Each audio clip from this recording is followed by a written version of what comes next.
Alhamdulillahirabbil alamin. Wassalatu wassalamu ala asrofil anbiya'i wal mursalin wa ala alihi wa ashabihi rasulillahi ajma'in. Pertama-tama, marilah kita panjatkan puji dan syukur atas kehadirat Allah Subhanahu wa taala, karena berkat taufik dan hidayah yang jualah sehingga kita semua dapat hadir pada mata kuliah Hukum Islam Indonesia ini. Kemudian selawat serta salam tak pula kita hadiahkan pada roh junjungan alam yang besar Muhammad sallallahu alaihi wasallam, dengan bersama-sama kita mengucapkan Allahumma shalli ala sayyidina Muhammad wa ala alihi sayyidina Muhammad. Baiklah, yang sama-sama kita muliakan dan kita hormati Bapak dosen pembimbing kita, yakni Bapak Mutasir SHI MSy, serta teman-teman sekalian mahasiswa Hukum Keluarga C yang sama-sama kita hormati. Baiklah, pada kesempatan kali ini izinkan kami, pemakalah dari kelompok 3, untuk mempresentasikan hasil makalah kami yang berjudul Sejarah Ijtihad atau Pembentukan Hukum Islam. Selamat menyaksikan. Assalamualaikum warahmatullahi wabarakatuh. Alhamdulillahirabbil alamin. Wassalatu wassalamu ala asrofil anbiya'i wal mursalin wa ala alihi wa ashabihi rasulillahi ajma'in. Pertama-tama, marilah kita panjatkan puji dan syukur atas kehadirat Allah Subhanahu wa taala, karena berkat taufik dan hidayah yang jualah sehingga kita semua dapat hadir pada mata kuliah Hukum Islam Indonesia ini. Kemudian selawat serta salam tak pula kita hadiahkan pada roh junjungan alam yang besar Muhammad sallallahu alaihi wasallam, dengan bersama-sama kita mengucapkan Allahumma shalli ala sayyidina Muhammad wa ala alihi sayyidina Muhammad. Baiklah, yang sama-sama kita muliakan dan kita hormati Bapak dosen pembimbing kita, yakni Bapak Mutasir SHI MSy, serta teman-teman sekalian mahasiswa Hukum Keluarga C yang sama-sama kita hormati. Baiklah, pada kesempatan kali ini izinkan kami, pemakalah dari kelompok 3, untuk mempresentasikan hasil makalah kami yang berjudul Sejarah Ijtihad atau Pembentukan Hukum Islam. Selamat menyaksikan. Assalamualaikum warahmatullahi wabarakatuh. Perkenalkan, nama saya Randi Maidani. Saya akan menjelaskan mengenai ijtihad pada masa Rasulullah SAW. Terlebih dahulu akan kami jelaskan mengenai bahwa pada masa awal Rasulullah SAW ini adalah masa pembentukan hukum Islam, yang sepenuhnya hukum atau tasyri' pada masa itu diserahkan kepada wahyu atau Al-Quranul Karim yang diturunkan kepada Nabi Muhammad SAW. Namun ada beberapa ayat suci Al-Quran yang di dalamnya atau penjelasannya masih global atau masih umum, yang memerlukan penjelasan dari Nabi Muhammad SAW.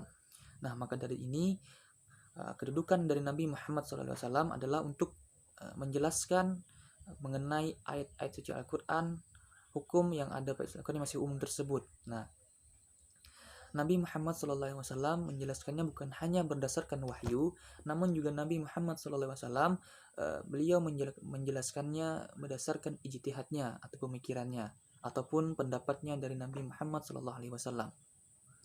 Nah, karena ijtihad ini penting bagi Rasulullah SAW, maka Rasulullah SAW mengajarkan atau memerintahkan kepada sahabatnya untuk juga berijtihad. Nah, dalam satu riwayat ada contoh, dalam satu riwayat Umar bin Khattab bertanya kepada Rasulullah SAW. Umar bertanya mengenai apa hukumnya ketika berpuasa mencium istri. Kemudian maka dari ini Rasulullah SAW bersabda. Di situ beliau bertanya, apa hukumnya ketika kamu sedang berpuasa dan kamu berkumur? Kemudian Umar menjawab, tidak apa-apa hal demikian ya Rasulullah. Nah, maka Nabi SAW bersabda, maka untuk apa pertanyaan ini? Nah, jadi dalam hadis ini menjelaskan bahwa Rasulullah SAW tidak langsung menjawab pertanyaan dari Umar bin Khattab tersebut, namun Rasulullah SAW memberikan peluang kepada Umar bin Khattab untuk berijtihad dengan cara menganalogikan hukum berkumur ketika sedang berpuasa dengan hukum mencium istri ketika sedang berpuasa tersebut. Kemudian sahabat juga berijtihad di masa Nabi Muhammad SAW atau masa Rasulullah SAW. Nah, ternyata pada masa Nabi Muhammad SAW tidak hanya Rasulullah saja yang berijtihad, namun juga sahabat berijtihad pada masa Nabi Muhammad SAW. Nah, salah satu contohnya yaitu ketika Nabi Muhammad SAW berdiskusi dengan Mu'az bin Jabal yang akan diutus ke Yaman untuk menjadi qadhi. Di sini Rasulullah bertanya, bagaimana cara Anda menetapkan hukum kepada Allah ketika Anda dihadapkan perkara yang memerlukan ketetapan hukum? Nah, maka Mu'az bin Jabal menjawab, aku menetapkan hukum berdasarkan kitab Allah. Kemudian Rasulullah SAW bertanya lagi, bila Anda tidak menemukan jawabannya dalam kitab Allah, kemudian Mu'az bin Jabal menjawab, aku menetapkan hukum dengan sunnah Nabi. Kemudian Rasul bertanya lagi, bila dalam sunnah tidak ditemukan juga, maka Mu'az menjawab, aku melakukan ijtihad dan aku tidak akan gegabah dalam ijtihadku. Nah, maka dari jawaban Mu'az bin Jabal yang berturut-turut inilah Nabi Muhammad SAW menekankan konsep ijtihad atau membolehkan konsep ijtihad selama hukum itu atau permasalahan tersebut tidak terdapat di dalam Al-Quran dan sunnahnya Nabi Muhammad SAW, maka konsep ijtihad di sini boleh dilakukan oleh para mujtahid ketika tidak menemukan hukum yang terdapat di dalam Al-Quran maupun sunnah Nabi, maka konsep ijtihad boleh dilakukan. Kemudian ketika ada ijtihad Rasulullah SAW yang kurang tepat, maka Allah langsung menurunkan ayat suci Al-Quran untuk meluruskan ijtihad yang kurang tepat tersebut. Salah satu contoh ijtihad yang diambil Rasulullah yang kurang tepat yakni mengenai tawanan perang Badar. Di sini Rasulullah SAW meminta pendapat para sahabatnya mengenai tawanan tersebut. Kemudian Umar bin Khattab mengusulkan untuk membunuh tawanan tersebut. Namun ada sebagian sahabat yang mengusulkan untuk tidak membunuhnya, namun mengambil tebusan dari mereka. Nah, lalu Rasulullah mengikuti usulan ini, dan ternyata usulan ini kurang tepat, sehingga Allah menurunkan wahyu dalam Quran surah Al-Anfal ayat 67 yang bisa kawan-kawan lihat di makalah yang sudah kami kirim. Kemudian semua yang berasal dari Nabi Muhammad SAW itu adalah wahyu. Hal ini sebagaimana dalam firman Allah dalam Al-Quran surah An-Najm ayat 3 dan 4 yang intinya apa yang diambil Rasulullah tersebut bukanlah berdasarkan dari hawa nafsu dari Rasulullah, melainkan dari wahyu yang diwahyukan Allah kepada Nabi Muhammad SAW.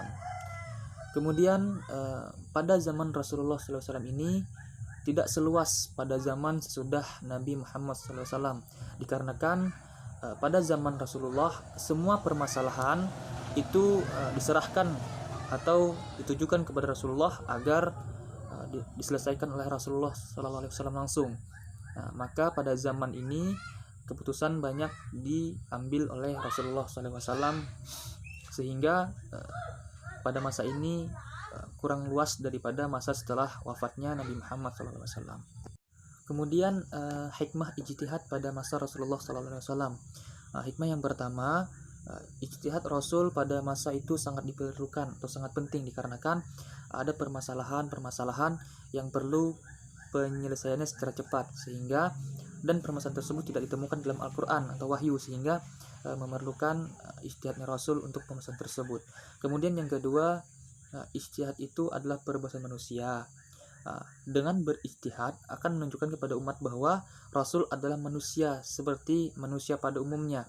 Namun ada perbedaan, apabila ijtihad Rasulullah SAW keliru, maka kekeliruan itu langsung dibenarkan oleh Allah Subhanahu wa Ta'ala atau diluruskan oleh Allah. Itulah perbedaannya dengan ijtihad pada manusia lainnya.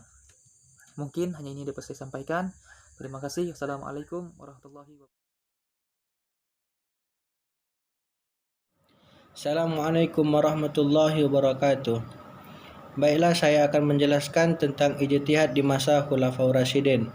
Pada masa ini, fikih mulai berkembang karena kebanyakan bangsa asing yang masuk ke Arab dan banyak terjadi kejadian yang tidak didapati pada zaman Nabi. Di antaranya, sebabnya adalah sebagai berikut. Yang pertama, banyaknya peperangan. Yang kedua, gencarnya futuhat Islamiyah, menyebar luasnya kekuasaan Islam, memicu timbulnya berbagai macam permasalahan baru, sehingga berijtihadlah para sahabat dengan ra'yul atau akal mereka, dengan mendapatkan kaidah-kaidah baku yang mendukung dalam perpecahan masalah fikih pada masa itu.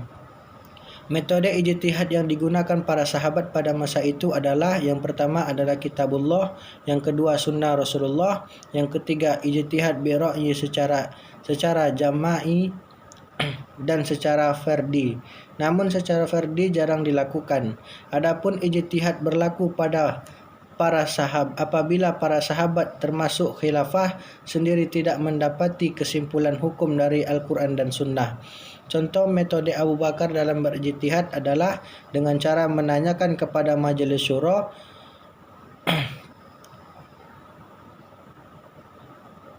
apabila setuju pada satu kesimpulan hukum, maka dinamakan ijma', sebagaimana yang telah berlaku pada masa Nabi. Namun apabila dalam perumusan hukum terdapat satu perselisihan, maka semua pihak yang bersangkutan dalam Majlis Syura ini menyepakati pendapat yang paling rajih dan bisa dijadikan sandaran untuk berijtihad. Begitu pula Umar bin Khattab.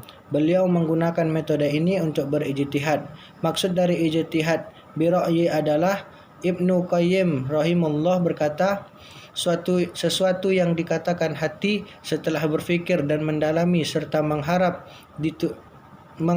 ditunjukkan kepada kebenaran dari suatu yang diperselisihkan, sehingga tidak bisa dikatakan bahawa ra'yul qalbi adalah suatu yang gaib yang dapat diterima oleh akal.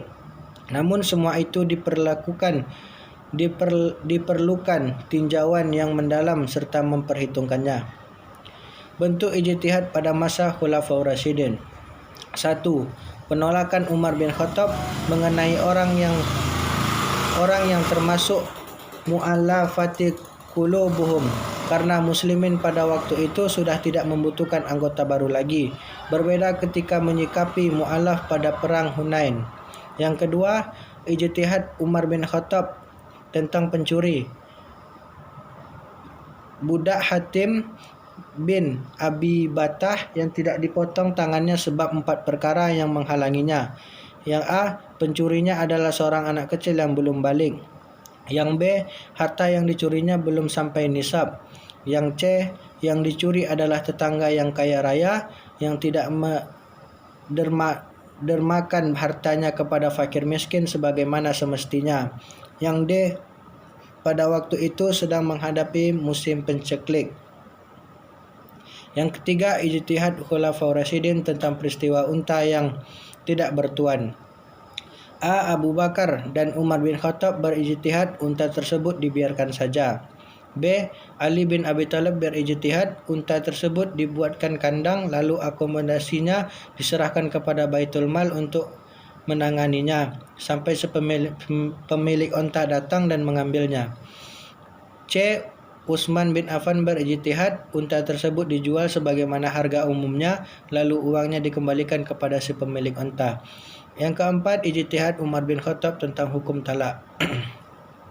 Umar bin Khattab berfatwa bahawa wanita yang diceraikan putus talak bain itu mendapat nafkah dan tempat tinggal.